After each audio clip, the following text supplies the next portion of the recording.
The Basics of Copywriting. Important concepts and terms.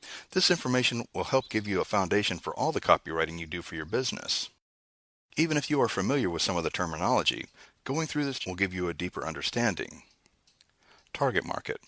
What does target market have to do with copywriting? In a word, everything. Your target market is the group of people that you're soliciting or selling your product to.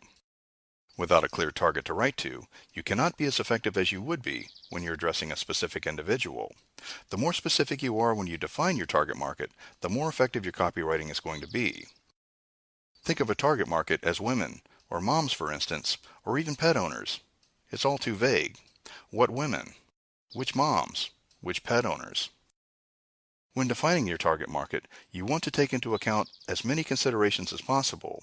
There are many different factors that can make up your specific target market. For example, personas. The concept of personas is used extensively in the marketing and advertising industries. From Wikipedia.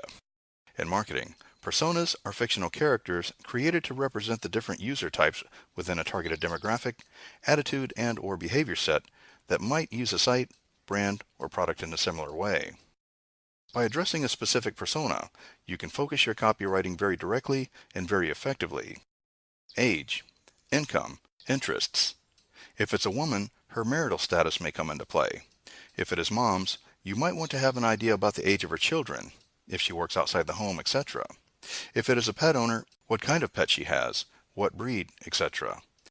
In the advertising industry, this is what is called personas. Wants, wishes, and desires.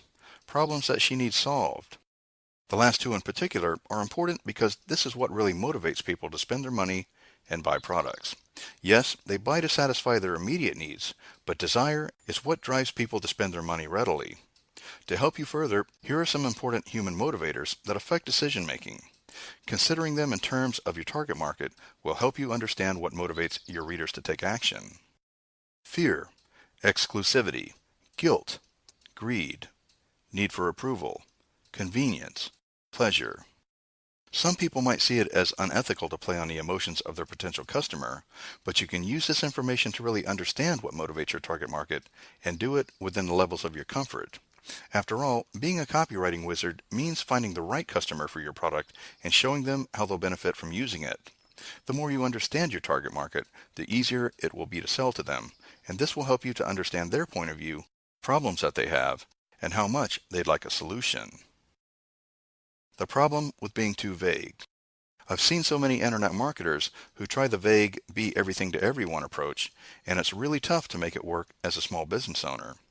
Consider a business that sells candles or cosmetics. The vague, all things approach business owner probably considers their target market to be simply women. The problem is, if you sell those things, not all women are your target. Now let's take a look at that a little further. There are plenty of women who don't care much about candles and are content buying the typical drugstore cosmetics or no cosmetics at all. Those women are not the target market for that business. Even a woman who thinks candles are lovely and wears a little makeup now and then, but doesn't readily spend her money on those items, is not the true target market. That business needs to understand the women who really want to buy their product, and then she'll buy it over and over again.